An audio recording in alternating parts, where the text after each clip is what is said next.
I'm Hannah Polskin, and I'm a multidisciplinary artist. Hello and welcome to Art, the podcast where we get to know women from around the world of visual arts. I'm Chris Stafford, and this is Season 3, Episode 18. My guest this week is the multidisciplinary artist and designer Hannah Polskin. Hannah combines fine art and design to create a free-form aesthetic that melds across each project. She is most inspired when she has free rein to take over an entire space, which includes paintings, mirrors, kitchen islands, rugs, menorahs, etc., thus creating an entire visual concept. Hannah was born in New York City in 1989, the youngest of two daughters to parents Philippa and Howard Polskin, both of whom worked in public relations. It was in this environment that Hannah became enamored with office and studio spaces, surrounded by her mother's art collection. This gave her the foundation for her ambitions in art and design, so it was a natural choice for her to pursue a career in this field. She attended the Savannah College of Art and Design, graduating in 2007 with a Bachelor of Fine Arts in Fashion Design. Hannah then spent 9 years working in consumer insights with a Fortune 500 company, which gave her a range of skills that would help her develop her own business. In 2016, she established her own studio in Los Angeles, and in 2019 held her first solo show. She describes her style as calm and serene, with an energy that becomes therapy while embracing life and love. Her goal is to continue to expand her art to include other mediums such as doors, antiques, jewelry, Roman coins, candles, and tabletop sculptures. Hannah lives in Los Angeles with her husband, Gil Manzuri. Hannah, welcome to the podcast. Thank you for joining me. Thank you for having me, Chris.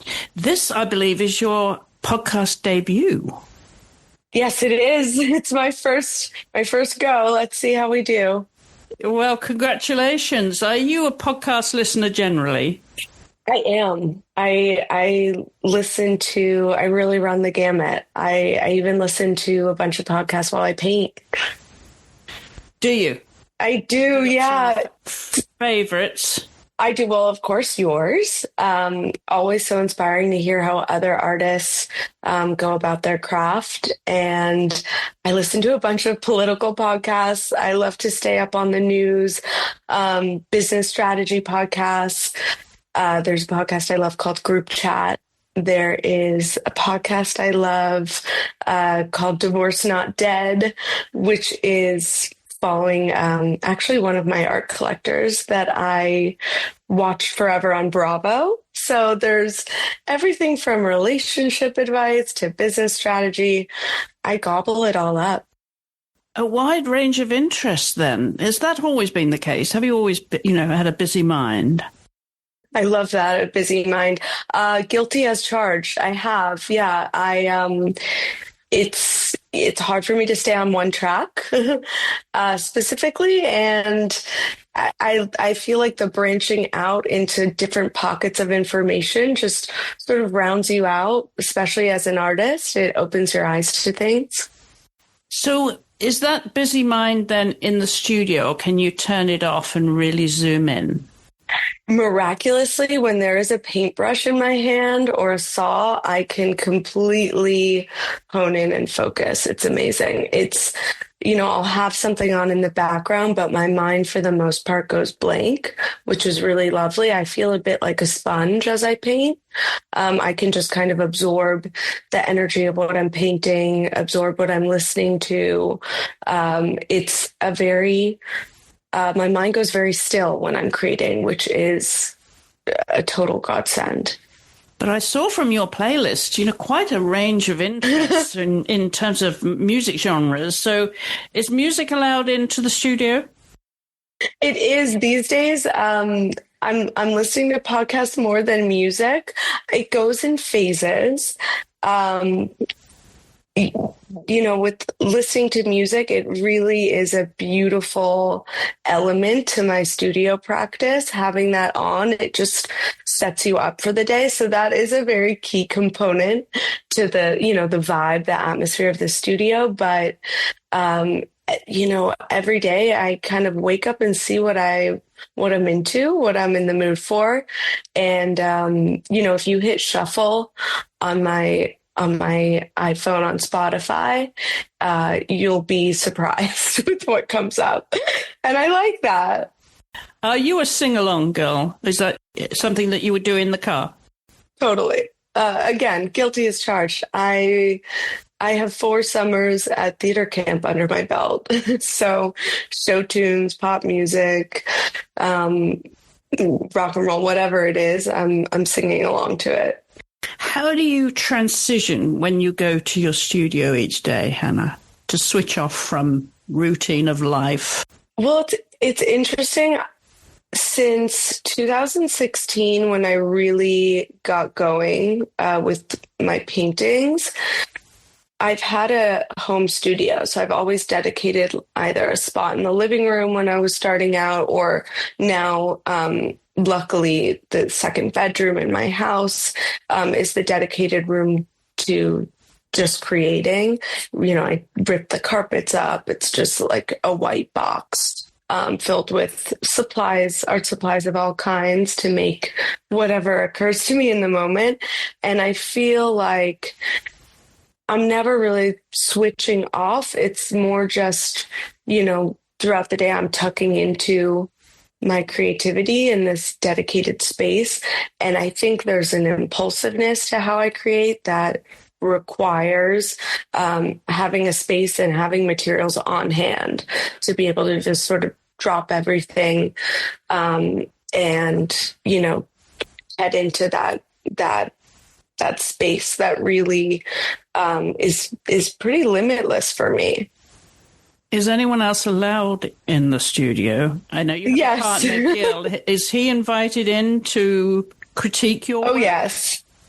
I always love getting his read on things. It's funny because with him, this was actually in our vows a couple weeks ago. We just got married. Oh, congratulations.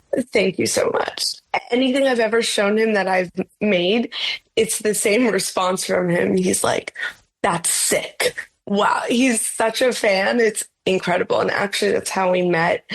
He, in 2020, he actually bought my art and we hadn't met. And then, when he picked up the art, I wasn't there. It was COVID. Everything was contactless. And then a year later, he saw me on a dating app. So it's kind of baked into our marriage at this point that he loves my work. But that wasn't a condition, obviously, but it helps, isn't it? Oh, yes. I require everyone I date, they have to actually sign a waiver. I will not critique Hannah's work. No. Yeah, it's crazy how it worked out, honestly. Yeah, that he became a keeper. Yes. Oh, yeah. He's the best. So once you get into that studio, then thinking of the type of work that you do, Hannah, seems to be very large format. Presumably you have a large room there to spread out. Yes. It's not huge. It's smaller than the one I was in for the last 4 years. We moved in here. We've been here for a year, but before that I had a bigger place. But it's all just, you work with what you've got. We're in Beverly Hills now. It's a really beautiful studio. And not only does, of course, my husband comes in and looks at my work. I have people, I have a studio assistant who helps me, who works in there. And then my favorite thing to do is have prospective collectors come into the studio.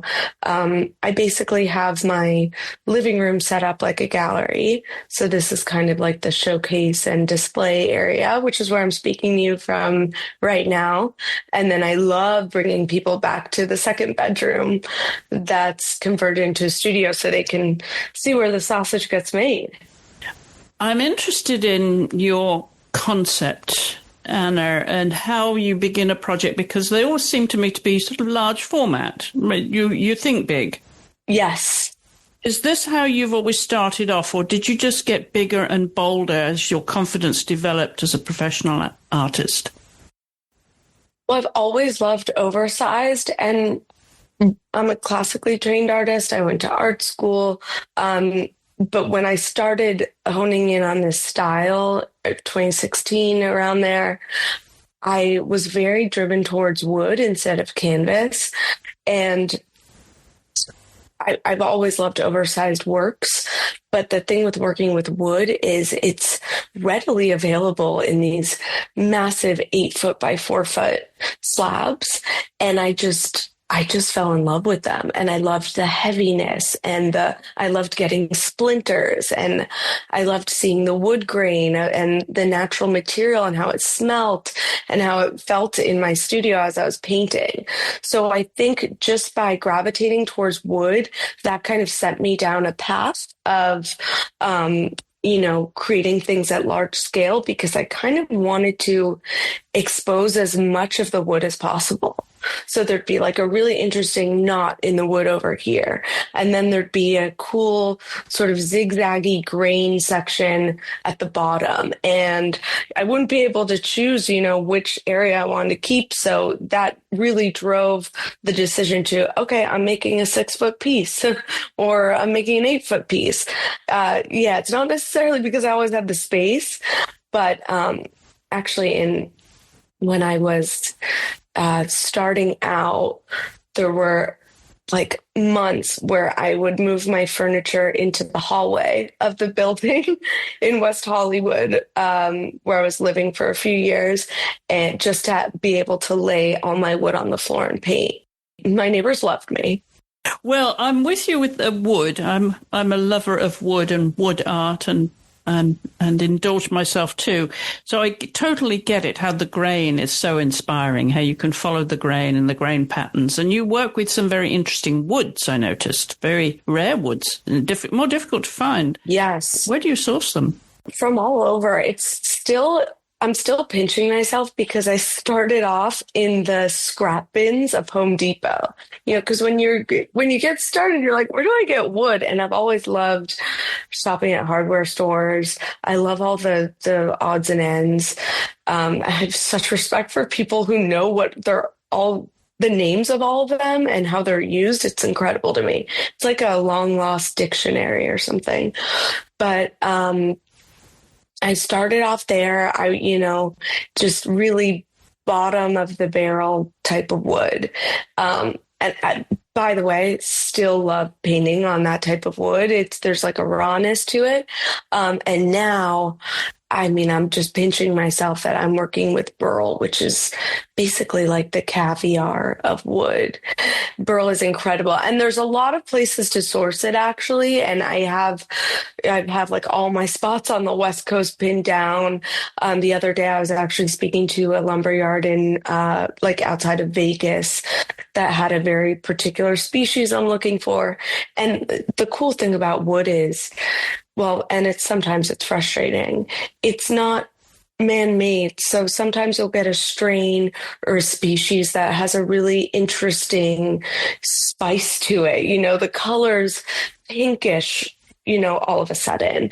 And we can't really account for why that is other than Mother Nature.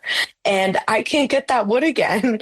So, sometimes, of course, there's more reliable types of burl that all come out, in a similar fashion. But sometimes you get that like Halley's Comet wood. And, unfortunately, if people want to collect something similar and that one's sold, the answer is, well, I'll keep an eye out, but that's kind of the magic of it, is it truly makes each piece so unique because it's like a collaboration between me and nature.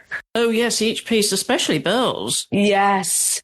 Are unique. And I envy you. I really do envy you. I love burls. Anytime I can get my hand on an interesting curly burl, I'm after it. Exactly. You know that in the 60s and 70s, I think around there, they used to, when they would get a piece of burl wood at a lumberyard, they would throw it away because there was like, well, this isn't very stable. And then, yeah.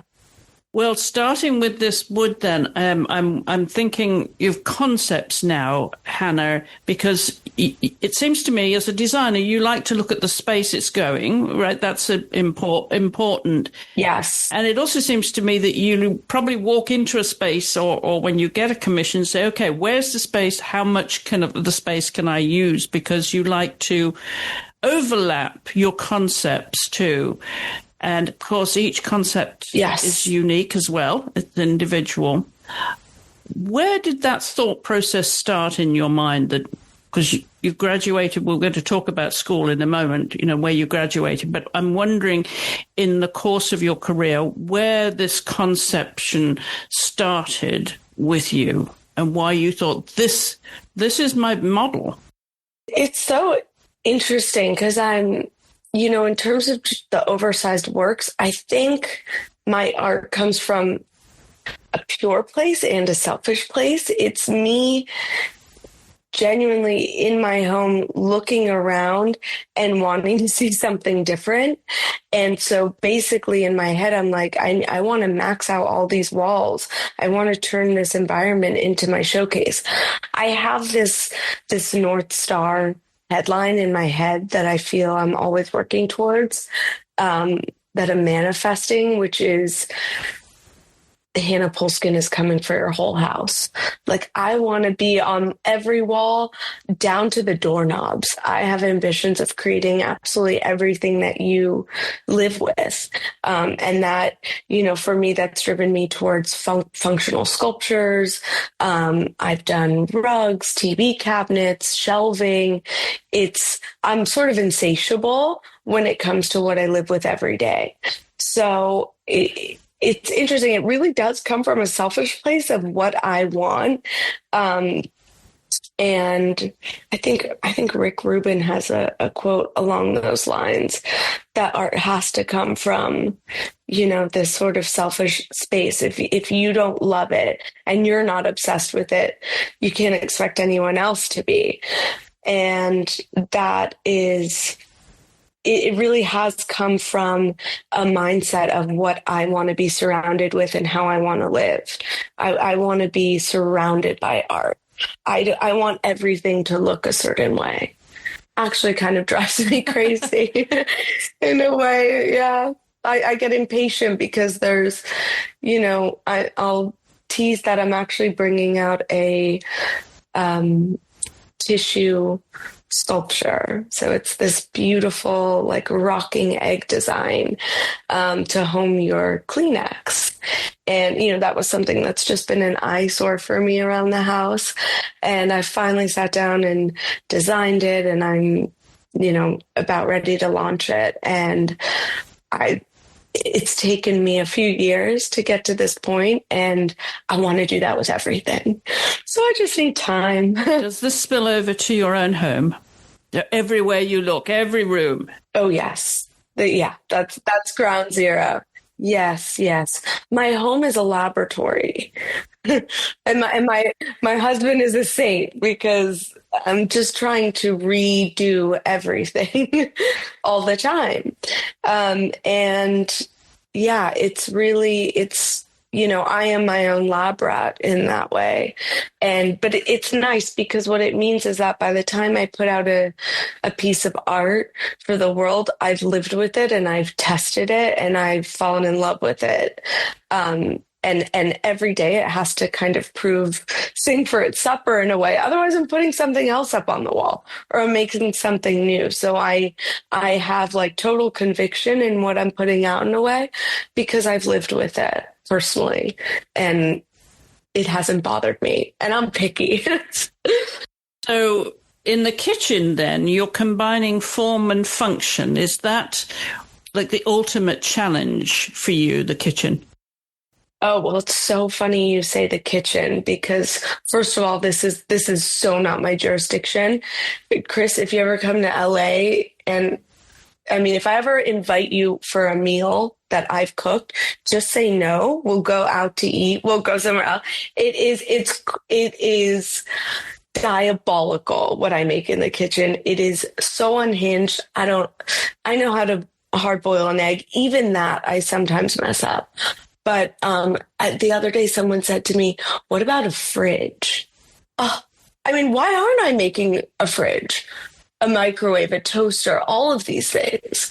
So yeah, there's really nothing off limits to me, but I rest assured the kitchen will probably be at the bottom of the list just because it's not somewhere I frequent. How about the bathroom? Well, I have my forthcoming tissue sculpture, so that would certainly go there. That I mean, the bathroom could be a very interesting place. Just when you think of the faucets and all the hardware, I can tell you right now, I'm not thrilled with the towel rack. So there's definitely room. Every single room it's just ripe for experimentation. That would be such an interesting way to organize myself if I went room by room. I like that, Chris. I'm also so interested in light fixtures, hanging pendants and sconces. I feel I could really do something interesting in that space. I have a few sketches, but it just, I think I'm averaging 1 to 2 new designs in terms of sculpture or household items a year. And I'd love to speed it up, but I will never sacrifice, the design and something I really love for getting it out there faster. So this is my pace for now. Let's go back to that little girl, Hannah, growing up in New York City. How that creative little mind started. And it started early because you've always been surrounded by art then from your parents, Philippa and Howard, but they inspired you, or your mother had a lot of art, so you were surrounded by art. Tell me how that was something that you absorbed and felt that you could be creative too. This was something as a medium that you could embrace.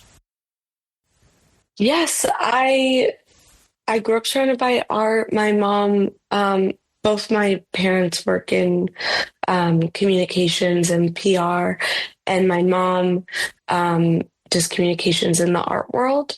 And so everything on the walls in our home really sparked curiosity in me from a young age. And I would love going to her office and going through all the art books. And it's funny, I have this side of me that's very almost corporate. Like I loved an office from a very, very early age. And she would tell you that I've been doodling these shapes that have now taken on large scale formats since day dot. I was drawing these curves and wiggles, and this was just always what happened for me when I put crayon to paper, pencil to paper. This is what comes out. So it seems there was just something innate there. And then, of course, the environment I grew up in New York City, and with all this beauty on the walls and ceramics. My mom loved shigaraki, Japanese pottery. That was all over our house growing up. I definitely think it has a strong influence on my work for sure. It would seem to be, because if you're surrounded by beauty, it's something that, develops a standard in your mind, right? Of a design standard. Absolutely. And conceptually too. And so were your parents encouraging you then to sketch and design ideas, or it wasn't just, the color book and crayons for you? It was something more sophisticated. Yeah. My whole family always so supportive. And, I was always like an art kid. I was doing a lot of musical theater. And then towards junior high and high school, it became more visual art focused. And I was doing sewing lessons and after school, and I was going to the Art Students League on 57th Street and doing figure drawing classes and lithography classes. And, that was a lot more interesting to me than SAT prep and math class for sure. And yeah, I always had a really strong extracurricular world of art. And then I think it was the summer before my senior year of high school, I got into the RISD pre-college program. And, that was like a really immersive 6-week summer program on how to make clothes. And then it culminated in like a catwalk runway show. And it was awesome. I think I made my clothing out of comic books. You had to choose something other than fabric, if memory serves correct. And from there I was hooked. I was like, all right, I'm going to art school. That's what I'm doing. And I only applied to 2 art schools, and which my parents were really supportive of. And I had an incredible experience in college. So, no regrets. It was definitely the right fit for me. It seems to be, carved out for you. From an early age, and I'm wondering what kind of a student you were. Were you a dedicated student then because you had such a passion for the arts? I was. Just as supportive as my family was about, the arts, good grades was a non-negotiable. Like that was, and I think we had like 4 hours of homework a night. I feel my work ethic was really drilled into me by my parents, and the middle school and high school I went to was not messing around. Like, I really feel like that it was a very intense time. And yeah, so, really just striving for top marks. That was something that was drilled into me. What did you do for fun? I had always had dance classes on the weekends, which I absolutely loved. I was a ballerina, for years and years. I had fun, in kind of like a geeky art school way. all of it was fun, And as a small child, what were you doing for fun? Because you have an older sister, Lily. How much difference is there in age? Lily is 3.5 years older than me. Were you close when you were growing up? Yes, yeah. Always, yes. She, it's interesting. She has super, different end of the spectrum, very different interests than me. She was always into medicine and, she's amazing, but she's not, artsy like I am, which is, is so common in siblings, right? Were you a girly girl, though, or did you go outdoors and play a lot? Were you sporty? I'm not seeing that side of you, but maybe there was a rough and tumble side. Was there as you were a child? The least sporty you could ever imagine. That was me. My training and practice, that was like a dress rehearsal for the school musical. I'm not on the volleyball team or, that's again, not my jurisdiction. So does fitness interest you now, though? Now, yes, you've got to this point in your life. Are you active in some other interests, that are fitness, working out, and that sort of thing? Absolutely. I think it's actually a really important counterpart to creating and making art, because I do have this sort of restless mind. I need to expel some energy every day.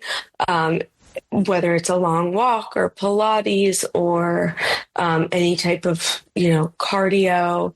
I really feel like I can't keep it all together if I'm not working out. It's a very important thing for me mentally, really. So working out, but not competitive in any way. Right. Oh, yeah. Yeah. No, still no sports for me, really. I had a tennis moment in there, but it became frustrating how I could not improve. I'll put it that way.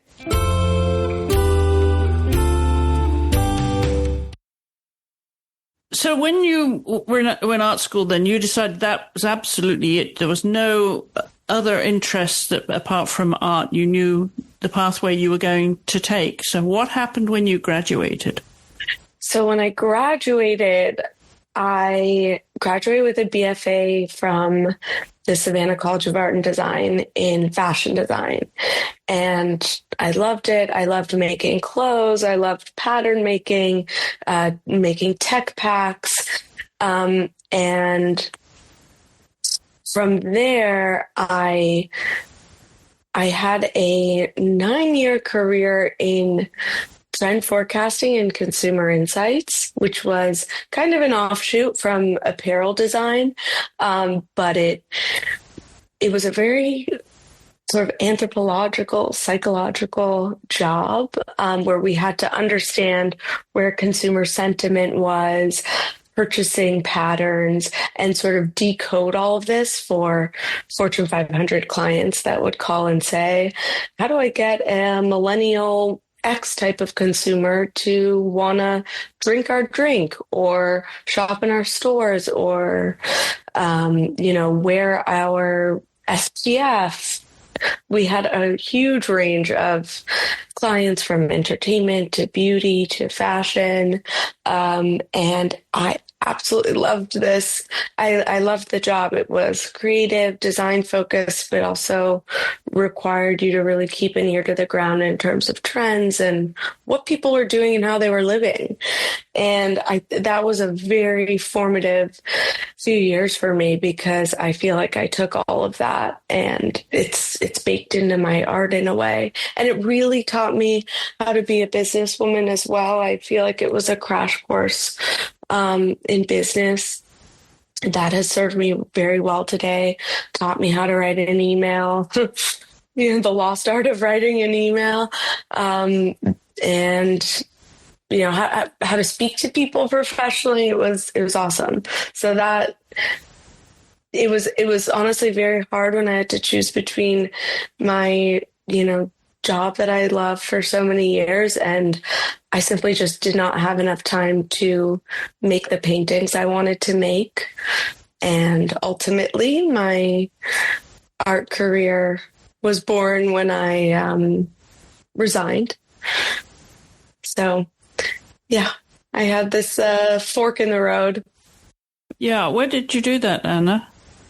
Well, it's interesting. I mean, I really started focusing on this way of painting in 2016. In 2019, I had my first solo show, and I was doing both all throughout this time. And then in the end of 2020 was when I resigned. In New York that you were doing that? Who was that with? Yes. So that was with the Toby Report, which is part of the Doniger Group, a fashion forecasting company. And I would imagine, as you did allude to just now, it taught you a lot of things that were going to be helpful to you. But it was a big decision to make that jump.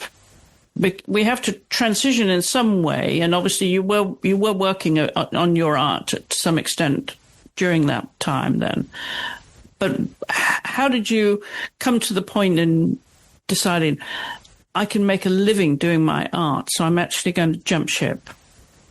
Well, it's funny. I'm a very risk averse person naturally.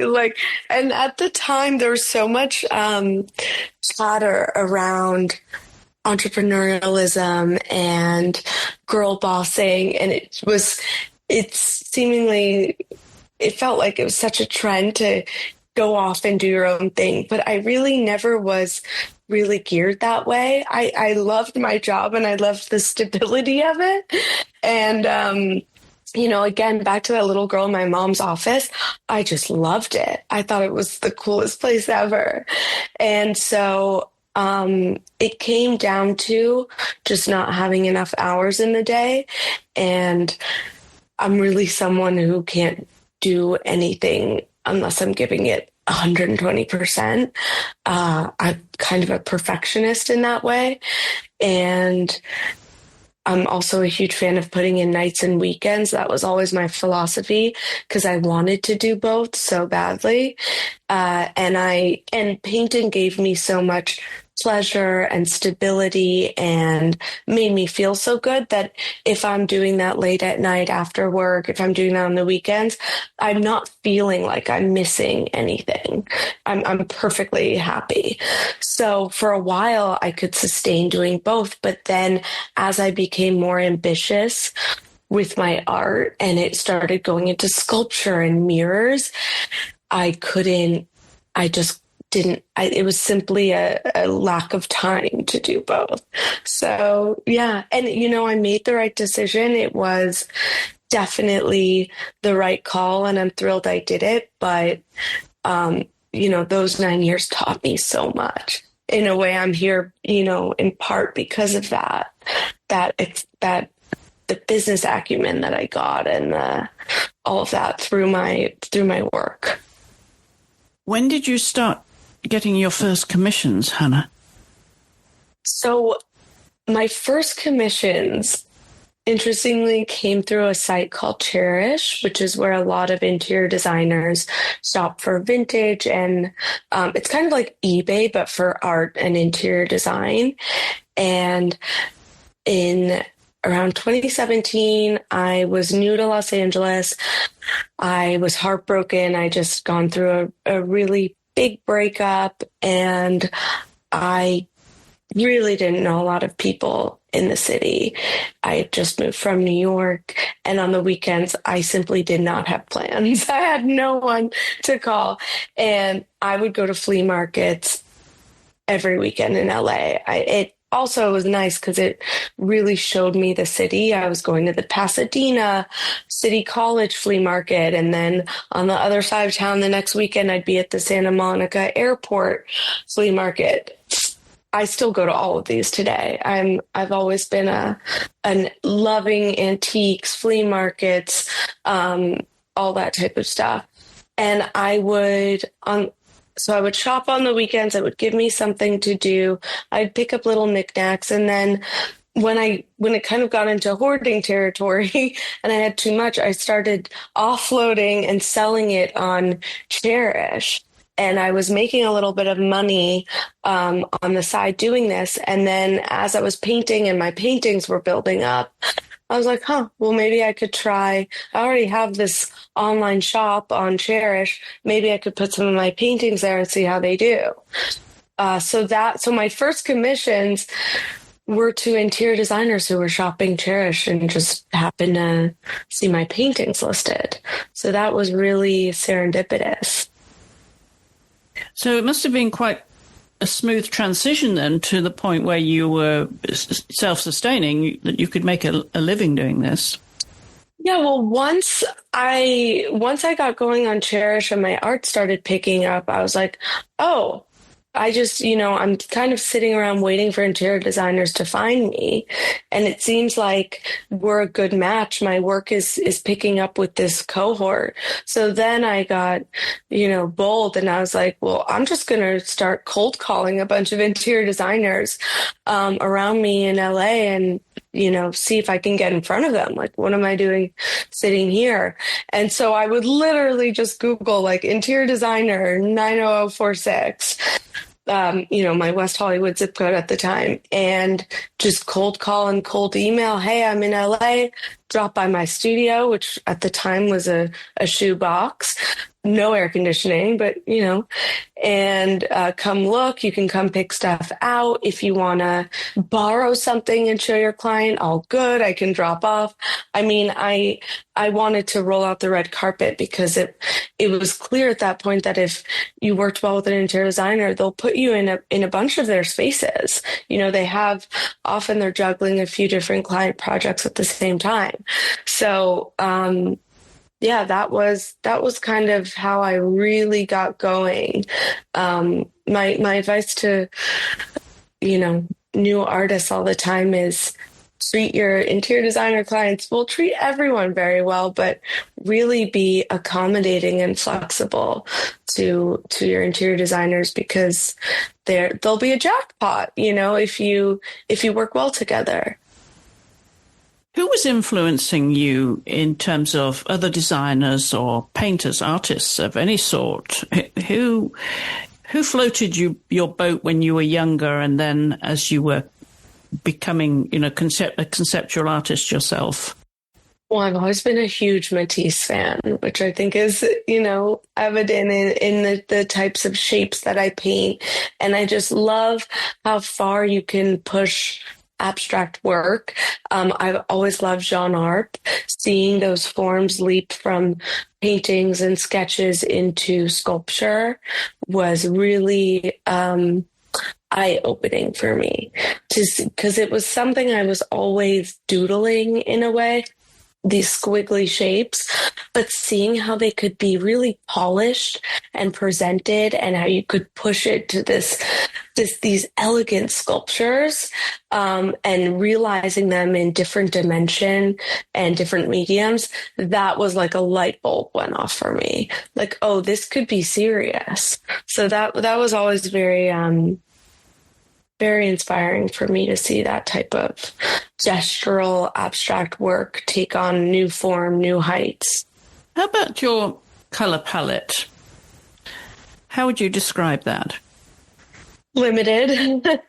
I don't know where this predilection for neutrals and black and white come from. I mean, you could pin it on New York City. It's a very gray place where people wear a lot of black. Personally, I don't really stray from wearing neutrals. I always tell prospective collectors, if you're not sure what color, you want for your art, because I do customize and I offer a range of neutrals.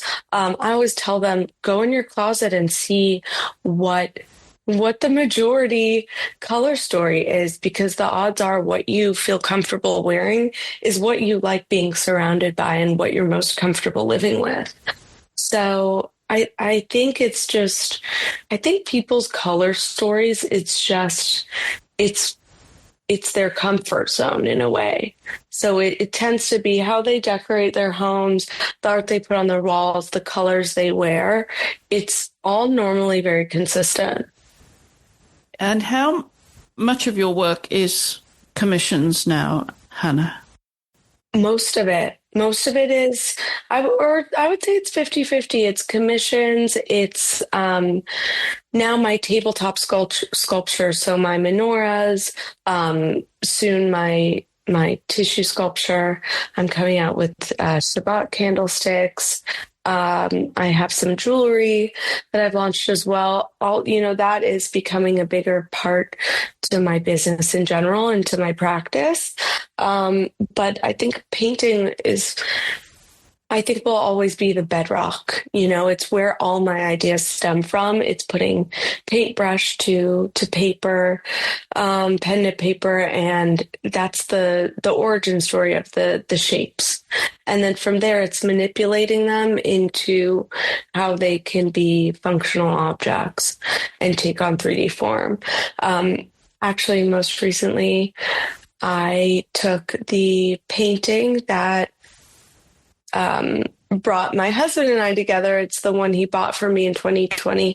I took the shape and I abstracted it into an arch form and made it into the chuppah that we got married under a month ago in Santa Monica. So Yeah, it all starts with these shapes that I paint, and then from there, it takes on another life. Well, you are in the center of ever-changing trends and pop culture in LA. I'm wondering how much that informs your art, and in terms of politics as well, or religion. You mentioned the things that you were creating for Hanukkah, the menorah. Talk a little bit about all those cultural vibes that are hanging around you constantly, from film, dance, music, politics, religion. How do you get your arms all around that, and your hands into it in terms of your own artwork? I think it's really important as an artist to go to shows, go to the galleries. A couple months ago, I was so lucky and privileged to get to go to the Venice Biennale. I try to get there every year. It's just like such an infusion of all the best art and architecture from all over the world. It's an incredibly immersive, like potent shock to the system to digest it all. And something my former life at Toby taught me to do is, not just look at the art, but look at the way that it's installed. Look at the catalog and the design of how they're the flyer, any little printed material that you take away from the show. There's a million creative decisions that goes into everything around an art exhibit. Learn from all of it, observe and note all of it, even how the people who work at the gallery speak and how they're talking. You always ask, I always like to ask, like, is anything still available? Get a read for what's sitting on the shelf. How much is it? Ask all the questions, like all of that information is power that can only make you better at what you're doing.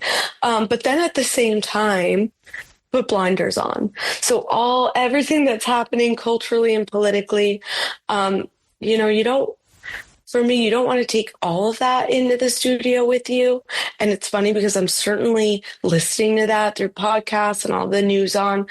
But when it comes down to making your own art, you want to be inspired and you want things to inform you. And it all goes in, it's like baking a cake. It all gets in there, but you want to stay true to what you want for yourself. So you have to still design from that selfish place of what am I obsessed with? But then, you're taking nuggets from your exposure to daily life and to, everyone else's creativity. So it's interesting. I would say keeping an ear to the ground and going to shows, going to galleries. I've also found it to be really important and inspiring to have creatives around me. And I'm lucky to have a great friend group of interior designers, architects, fellow artists. It's really nice to have that sort of, stew, that creative stew, that broth that everyone's cooking in. It's great. What would your teachers have said about you when you were a student? And I'm wondering how that compares with how you feel your personality has changed since you've been a professional artist. I always loved, especially when I came down to art school, I loved school. So I think they would say, hard worker. And that has stayed with me. I feel like that's the only way to get anywhere it's just a grind, and especially when you're making art not for not to get good grades, like that's a huge shift because the person that's putting pressure on you now has to be yourself. And also when you're making art for yourself and it's not necessarily commissioned by a collector, you have to hold it to a certain standard. And I think SCAD really gave me those benchmarks to keep in mind. I only want to put out excellent work. So I think having that rigor, is key, because when it's not for someone else and you don't need someone else's approval, it's not a client or collector sign off, it's not your teacher or professor, you're like the last man standing, you're the final boss. You have to be like, okay, this is done, this is excellent, I'm looking at this, there's nothing on here that could be done better. And have I ruined paintings trying to perfect them? Absolutely. It's dangerous territory, because knowing when to step away is crucial. But yeah, and it's a delicate balance, and you feel it out. But yeah, I always have my professors' voices in my head. When I was studying fashion at SCAD, I had a professor who would say, you draw your pattern in a very thin pencil line. And she'd be like, okay, do you cut to the left or the right of the pencil line when you cut out the pattern? And she'd be like, the correct answer is you split that line down the middle. It's like that level of precision. And I just love, nuggets like that. I'm energized by that, because it's striving for this level of excellence. And honestly, I don't even think I was that great at that, but I loved the idea, and it's always in my head. Hi, my name is Teresa Vitale, and I'm a cinematographer who was a guest on the Art Podcast. But here's what I need you to do now. You've got to download and subscribe to the new Call Time Podcast. It's about women in all departments of film and television. And it's available now on all podcast apps. And don't forget to follow at the Call Time Podcast on Instagram. I'll see you there. So patience and precision and perfection, then, that you embrace all of those now. Do you find you're getting more patient because the goal is perfection? I hope I'm getting more patient, because I am such an impatient person. So it's interesting you say that. I think I just have two different gears. Like when I'm making work that's going to go to a gallery or to a collector, it's pristine. And that's really probably where I hone the concept of patience, because I will stop at nothing to make it perfect, no matter how many hours I have to sink into it. I'm happy with it. And then for myself, I like this idea of rapid prototyping. So if I have an idea in my head, I really try to shorten the time span between when it occurs to me and when I get the idea and when it comes to life. And so if I have to be sloppy just to get it out, get it on paper, get it in form, get it in my hands, I'll prototype really quickly, warts and all. So then I have it, and then I can say, okay, is this worth taking to the next round?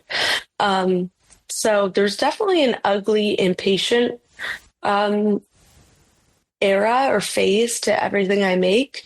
And then it goes through this polishing, more like long-term situation.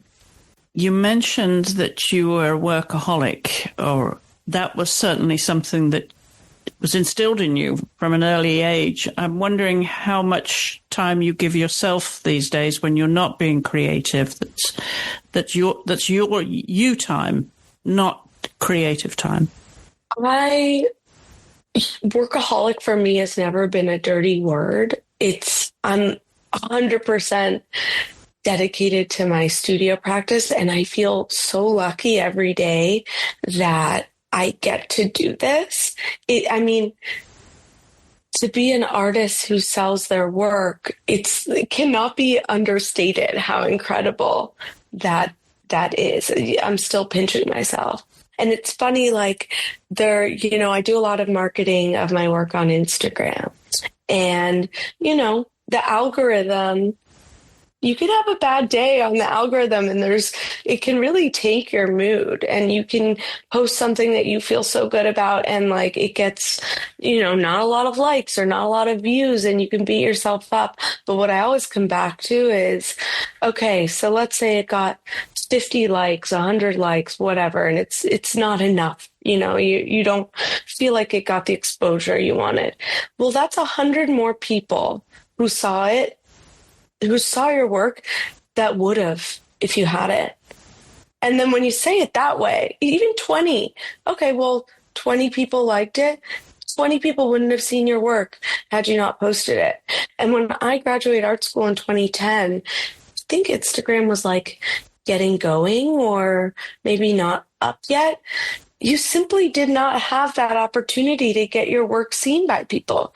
You had to go the traditional channels of gallery representation, and it was a totally different game. So really, and I don't even know if this was related to the question you asked. I've totally spaced on it at this point, but you just putting your art out there is so key, and kind of detaching from any expectation of how well a post performed.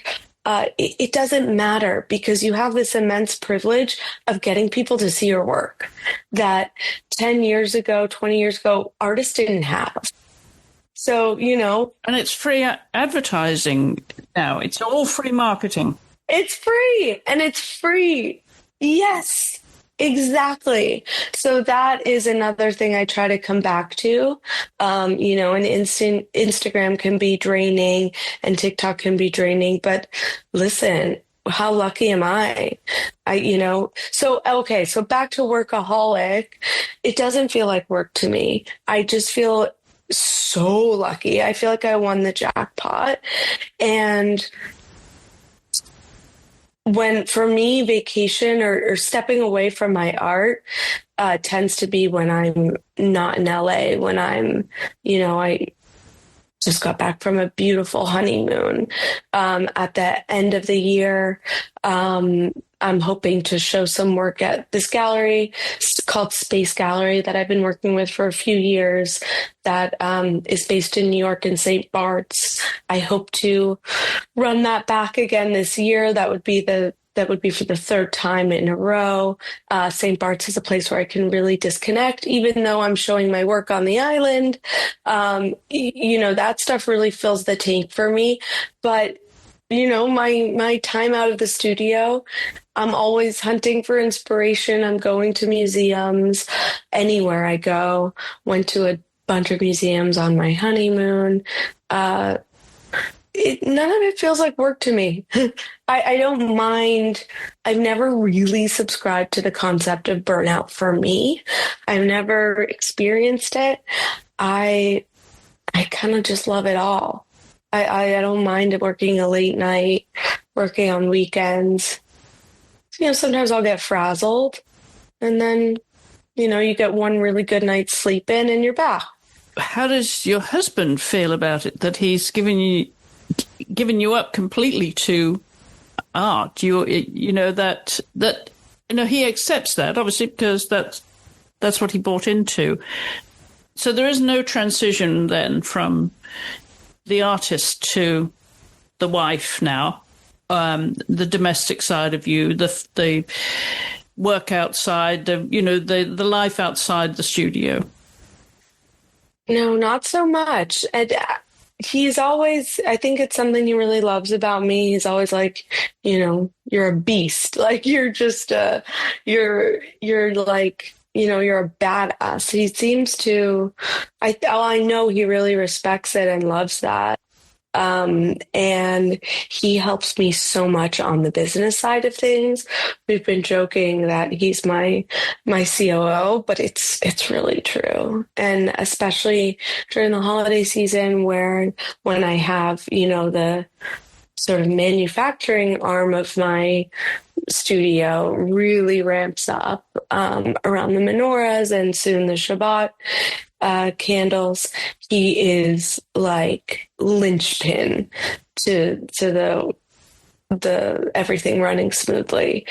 So he rolls up his sleeves. He's in it with me as well. And he's just got a brilliant business mind on him, brilliant with marketing and strategy. So we're kind of a team.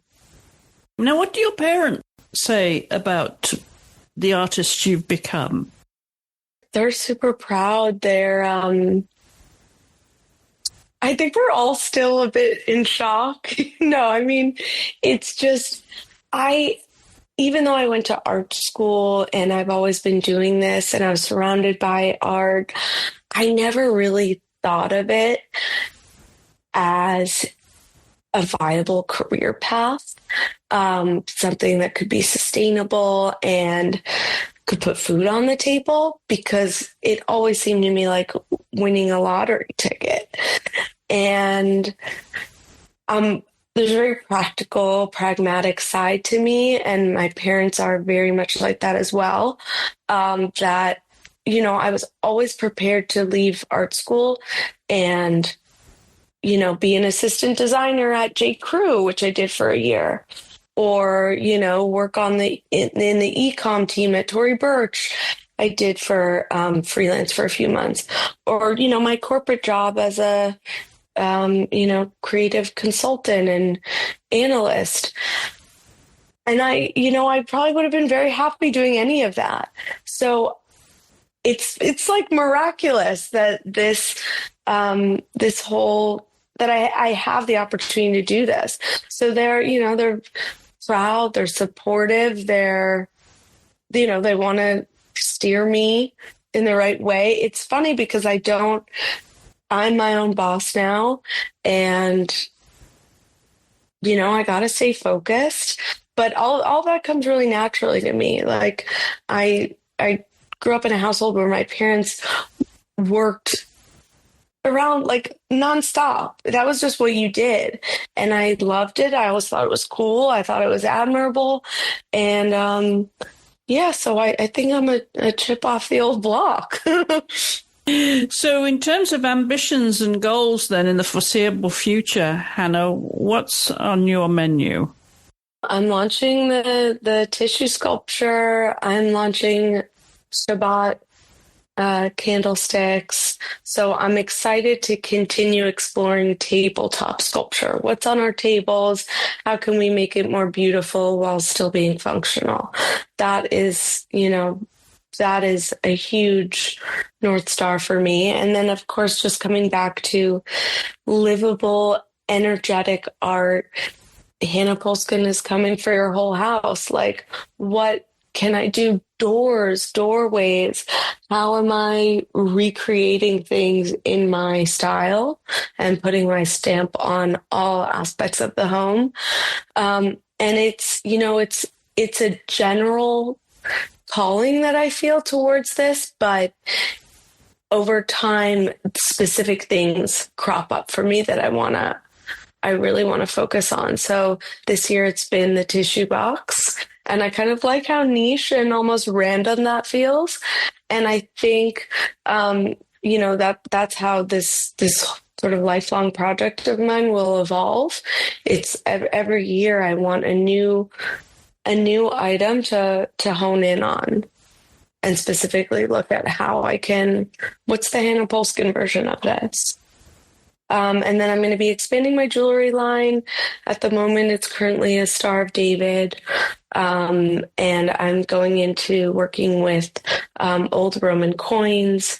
I love anywhere I can get antiques into my work, because I'm, such a thrifter and total flea market fan.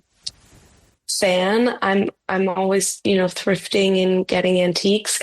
I love finding the intersection between that and my work. So I'm also going to be incorporating Roman coins into my jewelry, and, exploring my Judaica line further. So now I have my chuppah. I'm looking to make custom chuppahs for brides. I think that could be an incredible continuation of looking into Judaica. and really something I'd be honored to do because it's bringing people together in love. Yeah. And then also I am trying to convince my landlord to let me paint our pool. So that's yeah, I've got to drain it, got to seal it, scrub it down, all the things. But yeah, I'm so informed by the places I create in and the spaces I live in that really steers the direction of my art. If you were to summarize your style, how would you describe it? Oh, that's a tough one. I think there's an energy to the shapes I create. When I started painting like this in 2016, it was almost like therapy for me. I was, in a very sort of fragile state. I was, lonely, and I needed this self-care. And these shapes really were like a therapy session. And I hope that they imbue that therapeutic value in them, for the beholder and for the collector. I hope it keeps a piece of that with it. For me, it's like I'm painting a certain energy or wavelength. And that's something that I really hope comes through when you look at my work. And all the loops and curves, for me, they almost stir the molecules in the air, and they have an energy to them. So I don't know if I would summarize it as a wavelength or an energy, but there's like a life force to these curves and bends that I paint. And it's that feeling that I'm trying to tap into, that calmness, the serenity, and energy is something that I think defines my work. Well, it sounds as though you've got a very big bucket list, Hannah. Yes. Lots on your to-do list, and it's going to be exciting. I think you have such a creative mind and in so many different directions. Thank you. I want to wish you the very best of luck with all of it, and thank you for taking time to come on the podcast. It's a pleasure, Chris. Thank you so much for having me. This was great. And we're going to hop over now to our YouTube channel, where Hannah and I are going to talk about a couple of other things that we didn't have time for here. So I hope you'll join us there. But for now, again, my thanks to my guest this week, Hannah Polskin. Hannah, thank you so much. Thank you. And remember to slide down the show notes where you'll find a link to Hannah's social media and her website. You'll also find a link to our social media. You can follow us on Instagram, and you can also reach us via email at theartpodcast@gmail.com. Don't forget 2 A's for art. And if you've been following season 3, you'll know that we have the after show on YouTube, where there's bonus content there as our guests stay on for a little while to have a chat with me about other things that we didn't have time for on the podcast. So hop over to our YouTube channel, just look for The Art Podcast, and you'll find all our guests from season 3. My thanks again to my guest this week, Hannah Polskin, and to you for listening. I'll be back in 2 weeks' time when my guest will be the photographer Barbara Nitger, so I do hope you'll join me then.